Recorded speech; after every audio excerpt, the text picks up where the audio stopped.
Allons du chapitre 2 du livre des Actes au terrible chapitre 5. Sombre histoire que celle d'Ananias et de Saphira. Comment les prophètes ont-ils été concernés par tout cela? Dans le premier chapitre du livre d'Ézéchiel, vous avez ce qui a été introduit spirituellement le jour de la Pentecôte. Dans ce passage, vous avez cette merveilleuse vision des créatures ou des êtres vivantes, des roues remplies de yeux, de l'esprit dans les roues, de l'esprit de vie qui progressait sans cesse. L'esprit, la vie, les yeux et l'irrésistible mouvement des cieux en relation avec cet homme sur le trône. Les actes ont leur origine céleste ici. Le Seigneur Jésus a été introduit dans les cieux hors de ce monde et en relation avec cet homme sur le trône.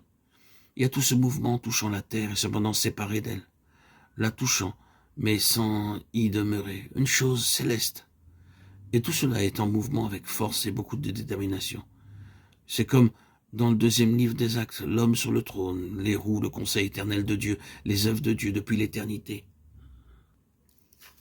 Les créatures vivantes, l'Église, la vie intérieure.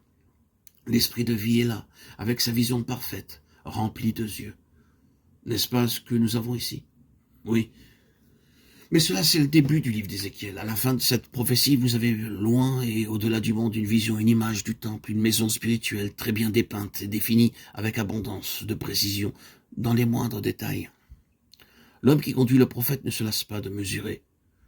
Il mesure et il mesure sans cesse, donnant la dimension de chaque détail. Cette maison est tout pour le Saint-Esprit. Elle est entièrement à la mesure de Christ dans chacune de ses parties. Cet édifice n'est pas sur la terre, les dimensions sont célestes. Avant d'avoir ce torrent sortant du sanctuaire avec son cours grandissant, s'approfondissant et s'élargissant, apportant la vie sur toutes ses rives, engloutissant victorieusement la mort dans sa constante progression, avant cela, il doit avoir cette maison entièrement conforme à la pensée de Dieu. Ensuite, nous avons cette impérieuse déclaration. Tout l'espace qu'elle doit occuper sera très saint. Ézéchiel 43, 12. Tout est de Dieu, tout est de Christ, son Fils ressuscité et exalté. C'est issu de lui-même et par l'Église constituée selon le modèle céleste que la vie coule. Et elle coule ici, dans les actes. Ananias et Saphira ont violé la loi qui gouvernait cette maison. La sainteté. Et qu'est-il arrivé? C'est aussi à cause de cela qu'Israël n'a pas entendu la voix des prophètes. Nous avons dit dans nos précédents audios qu'ils accomplissaient les rites extérieurs liés au temple, les services quotidiens, la liturgie, mais la vie intérieure ne correspondait pas aux vêtements et aux formes extérieures.